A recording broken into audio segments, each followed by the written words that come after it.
Praise the Lord. Our daily bread. Wisdom of Solomon, chapter 3, verse 1.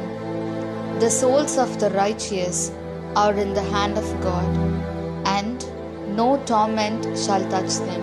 O Almighty God, thank you for giving this wonderful verse. May your presence showers on us. O Lord, in this day, there are very few who walk under your command. They are being pressured by money and possession, and the righteous are being led into evil.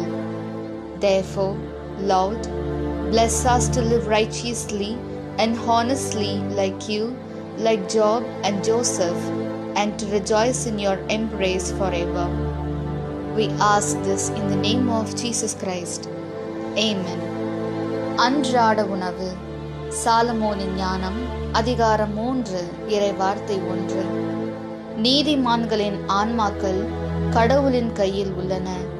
கடும் தொல்லை எதுவும் அவர்களை தீண்டாது. அன்பின் தகப்பனே, இன்றைய நாளிலே இந்த இறைமன்னாவை கொடுத்ததற்காக நன்றி ஆண்டவரே. இறைவா, இன்றைய காலகட்டத்தில் உமது கட்டளையின் கீழ் நடப்பவர் வெகு சிலரே. அவர்களையும் பணத்தாலும் பதவியாலும் நெருக்கடிக்கு உள்ளாக்கி நேர்மையாளரையும் தீமைக்கு இட்டு செல்லும் அவலம் நடந்து கொண்டிருக்கின்றது. எனவே ஆண்டவரே, உம்மை போலும் யோபு யோசேப்பை போலும் நீதியுடனும் நேர்மையுடனும் வாழ்ந்து உமது அரவணைப்பில் என்னாலும் மகிழ்ந்திருக்க எங்களை ஆசிர்வதியும். ஆமென். അന്നുള്ള ഭോജനം. ജ്ഞാനം 3 അധ്യായം 1 വാക്യം. നീതിമാന്മാരുടെ ആത്മാവ് ദൈവകരങ്ങളിലാണ്. ഒരു ഉപദ്രവവും അവരെ സ്പർശിക്കുകയില്ല.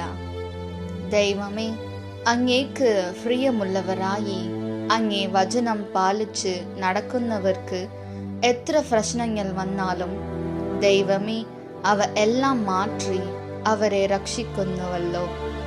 ഞങ്ങളും അങ്ങേ അനുസരിച്ച് അങ്ങേക്ക് പ്രിയമുള്ളവരായി ജീവിക്കുവാൻ ഞങ്ങളെ അനുഗ്രഹിക്കണമേ. ആമേൻ.